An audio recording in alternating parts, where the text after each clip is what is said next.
Good morning everyone. तो last class में अपन ने डिस्कस करा था एक्सपोर्ट। ऐसे ही आज की क्लास में अपन डिस्कस करेंगे एक नया टॉपिक जिसका नाम है ओवरसीज डायरेक्ट इन्वेस्टमेंट।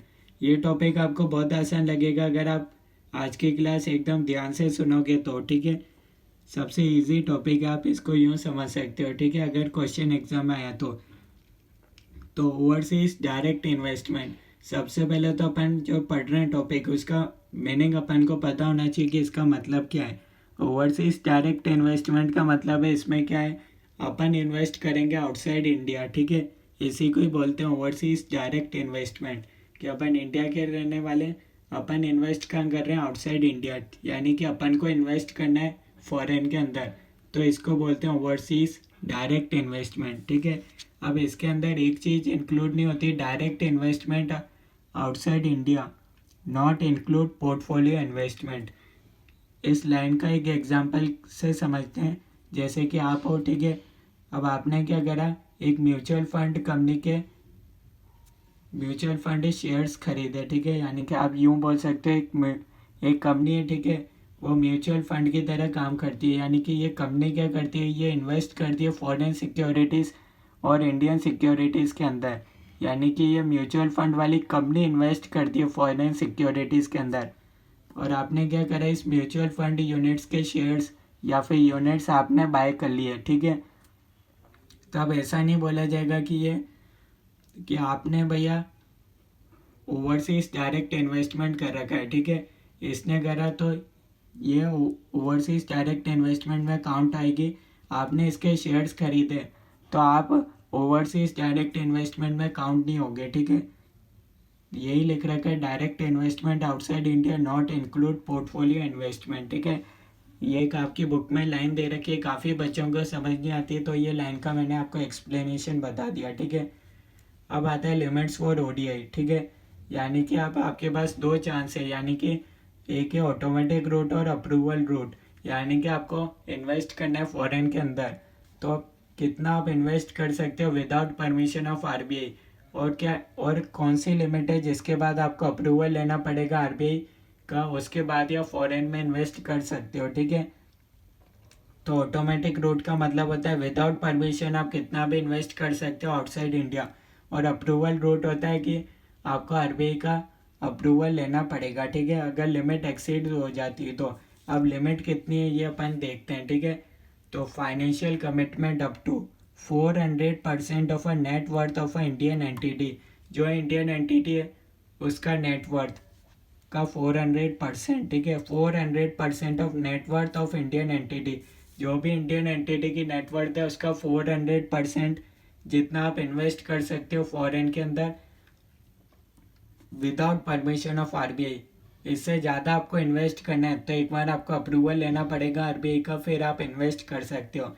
इतना इन्वेस्टमेंट आप विदाउट परमिशन कर सकते हो, कोई दिक्कत नहीं है।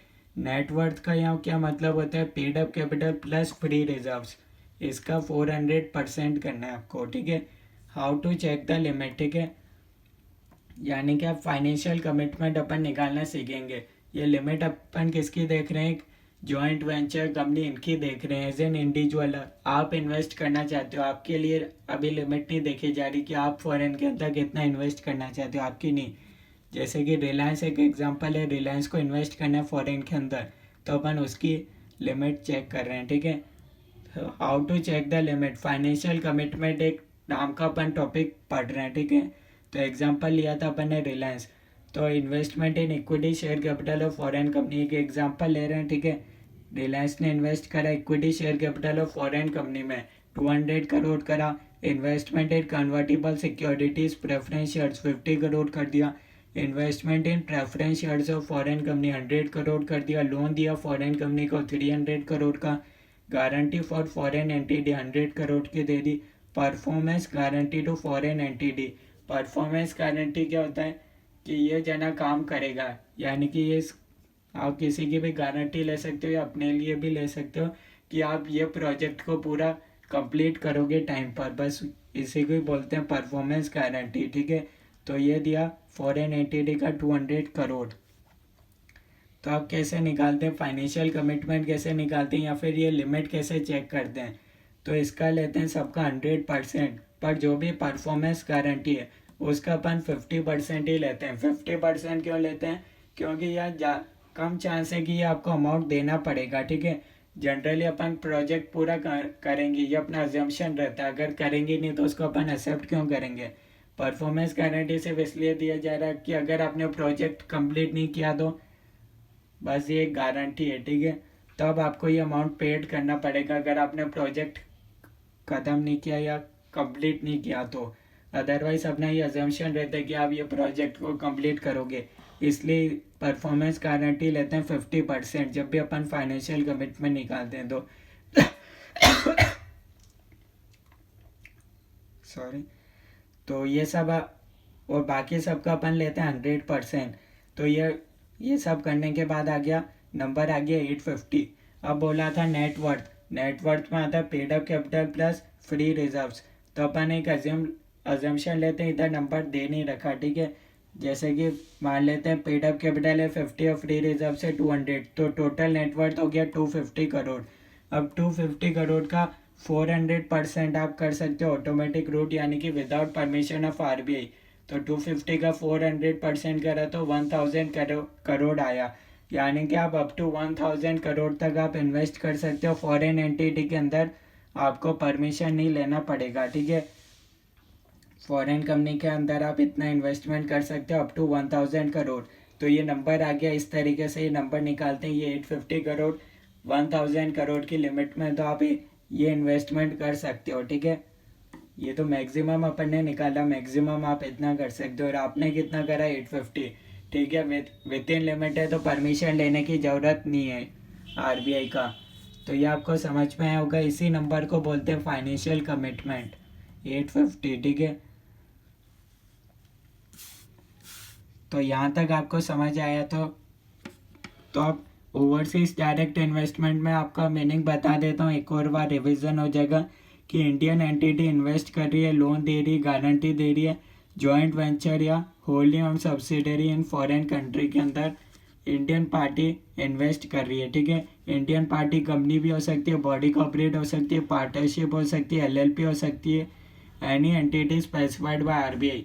या इंडिविजुअल की अभी तक अपन ने बात नहीं करी थी, इसलिए मैंने आपको बताया था ये आरबीआई का वो आरआईएल रिलायंस कंपनी का एग्जांपल है, ठीक है। Note, any financial commitment in a financial year exceeded $1 billion by any Indian party requires RBI approval. अब यहाँ क्या, आरबीआई ने एक बाद में नोटिस निकाला, यानी कि अगर आप फाइनेंशियल कमिटमेंट कर रहे हो $1 billion से ज़्यादा तो आपको आरबीआई का अप्रूवल लेना पड़ेगा, भले ये विद इन लिमिट हो, भले ये आपके 400% के अंदर आ रहा हो, ठीक है। आपकी कंपनी का 400% के अंदर ही आ रहा हो, ऑटोमेटिक रूट के अंदर आ रहा हो, पर अगर ये अमाउंट $1 billion से ज़्यादा है तो आपको आरबीआई का अप्रूवल लेना पड़ेगा किसी भी चांस में, ठीक है। यानी कि ये तो कंपलसरी, अगर आपका अमाउंट $1 billion से ज़्यादा है फाइनेंशियल कमिटमेंट का। फाइनेंशियल कमिटमेंट इसको बोलते हैं, ऐसे अपन निकालते हैं। बस आप कभी भी निकालो किसी भी कंपनी का, परफॉर्मेंस गारंटी आपको 50% लेना है, बाकी सबका 100% लेना है, ये आपको ध्यान रखना है, ठीक है। यहाँ तक कोई डाउट है तो बता दो। अब एक और केस देखते हैं परफॉर्मेंस गारंटी का, ठीक है। अब मान लो ये एक नया केस देखते हैं, ठीक है। एक कंपनी का इक्विटी शेयर कैपिटल है 1000 करोड़, फॉरेन के अंदर जितना इन्वेस्ट करा, और preference share of foreign entity इतना है, उसमें इन्वेस्ट करा 500 करोड़, गारंटी दी 400 करोड़ और परफॉर्मेंस गारंटी दी 150 करोड़। तो आपको पता चल गया कि किसका 50% करना है, परफॉर्मेंस गारंटी का 50% करना है। तो ये सब करने के बाद और बाकी सबका 100%, तो ये टोटल कितना आया? 1975 करोड़। अब देखते हैं इसका नेटवर्थ कितना। नेटवर्थ है इस कंपनी का 500 करोड़, तो 500 का 400% करेंगे, ठीक है। नेटवर्थ का 400% इतना अपनी लिमिट होती है, तो अपनी लिमिट है 2000 करोड़, ठीक है। अब ये 1975 करोड़ विद इन लिमिट है क्या? हाँ, विद इन लिमिट है, यानी कि आरबीआई का अप्रूवल लेने की ज़रूरत नहीं है। अब मान लो ड्यूरिंग द ईयर ऐसा हुआ, ये परफॉर्मेंस गारंटी आपको पे करना पड़ गया, तो अब आपको कितना पे करना पड़ गया, इन सबका टोटल कर लो। परफॉर्मेंस गारंटी आपको पे करना पड़ गया, इसका मतलब अब यहाँ पर पूरा 150 लेंगे, आप 50% करने की कोई ज़रूरत है ही नहीं। ये तो एक अपना अजम्पशन रहता है कि आपको पे नहीं करना पड़ेगा, अब पे करना पड़ गया तो टोटल आपका कितना हो गया 2050 इतना इन्वेस्ट हो गया आउटसाइड इंडिया। ये और ये लिमिट से ज़्यादा हो गया, तो जितना लिमिट से ज़्यादा है ये 50 ज़्यादा है, ठीक है। तो परफॉर्मेंस गारंटी इन्वोक्ड हो गई थी ड्यूरिंग द ईयर, ठीक है, और आपको पूरा पैसा 150 पे करना पड़ गया। अब ये टोटल लिमिट एक्सीड हो गई, तो जितना लिमिट एक्सीड हुई उसके लिए आपको आरबीआई का अप्रूवल लेना पड़ेगा इस 50 के लिए। ये फॉरेन के अंदर है ना 50 करोड़, ज़्यादा 2000 से ज़्यादा लिमिट से ज़्यादा जितना ज़्यादा है उसके लिए आपको आरबीआई का अप्रूवल लेना पड़ेगा, ठीक है। चाहे कभी भी हो जाए, ड्यूरिंग द ईयर हो जाए तो भी आपको अप्रूवल लेना पड़ेगा। अब कुछ नोट बता रखे हैं, ये 400% की लिमिट के अंदर कौन सा अमाउंट इंक्लूड नहीं, amount raised through EFC account, ADR, GDR, इनसे आपने पैसा रेज करा है तो वो 400% की लिमिट के अंदर काउंट नहीं होगा। The Indian party routes all transactions relating to investment through only one branch of authorise dealer. कुछ ही नहीं, जहाँ आप इन्वेस्ट कर रहे हो तो आपको एक ही branch of authorise dealer, authorise dealer के थ्रू ही आप फॉरेन में इन्वेस्ट करोगे। ऑथोराइज डीलर क्या करता है, इंडियन रुपये को डॉलर आपको फॉरेन एक्सचेंज प्रोवाइड करता है, ऑथोराइज डीलर का ये काम होता है, ठीक है। तो आपको एक ही ब्रांच रखना है ताकि आरबीआई आपकी ये लिमिट चेक कर सके कभी भी। For overseas direct investment Indian party must not be in list of defaulter exporters question list. अब ऐसा नहीं होना चाहिए कि इंडियन पार्टी कोई आरबीआई की डिफॉल्टर लिस्ट के अंदर चल रही है तो इन्वेस्ट नहीं कर सकती। अब आपकी बारी थी, अब अगर आपको इन्वेस्ट करना है फॉरेन के अंदर तो आप $2,50,000 पर ईयर तक कर सकते हो, इससे ज़्यादा नहीं कर सकते। तो इसलिए अगर आप फॉरेन कंपनी के किसी के भी शेयर्स खरीदते हो इन्वेस्ट, तो आप इससे ज़्यादा अमाउंट के नहीं कर सकते $2,50,000। वैसे तो ये नंबर ही बहुत ज़्यादा हो जाता है क्योंकि ये डॉलर के अंदर है, 2,50,000। नेक्स्ट टॉपिक अपन पढ़ रहे हैं, prohibition on direct investment abroad by an Indian party. यानी कि कहीं कहीं जगह प्रोहिबिशन है जहाँ आप जहाँ इंडियन पार्टी इन्वेस्ट नहीं कर सकती फॉरेन के अंदर। पहला केस है, Indian parties are prohibited from making investment in foreign entity engage in real estate. आपको रियल इस्टेट के अंदर इन्वेस्ट करना है, वहाँ की ज़मीन खरीदनी है।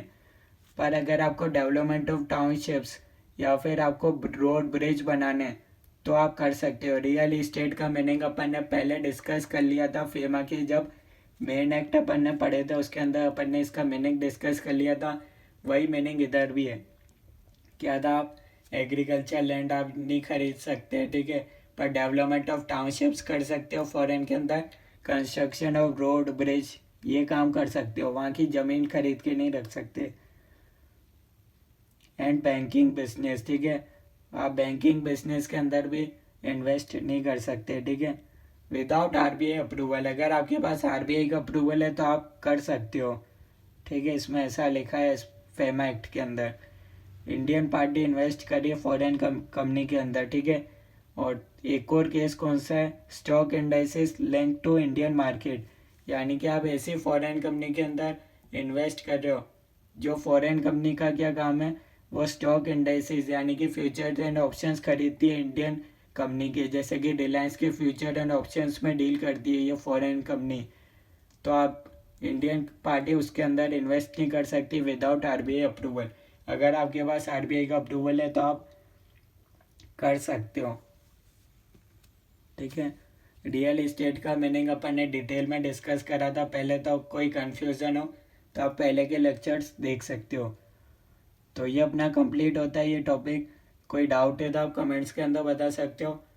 नेक्स्ट क्लास में अपन नया टॉपिक डिस्कस करेंगे, ठीक है। जो एग्ज़ाम में क्वेश्चन आने के चांस है वो ये वाला ही है, 400% of net worth of Indian entity. Performance guarantee का 50% लेते हैं, बस ये ध्यान रखना है इस टॉपिक के अंदर। अभी अपन ने पढ़ा था अपन इन्वेस्ट कर रहे हैं फॉरेन के अंदर। नेक्स्ट क्लास में नया टॉपिक देखेंगे, फिर भी कोई डाउट है आपको बता सकते हो। Okay, thank you everyone.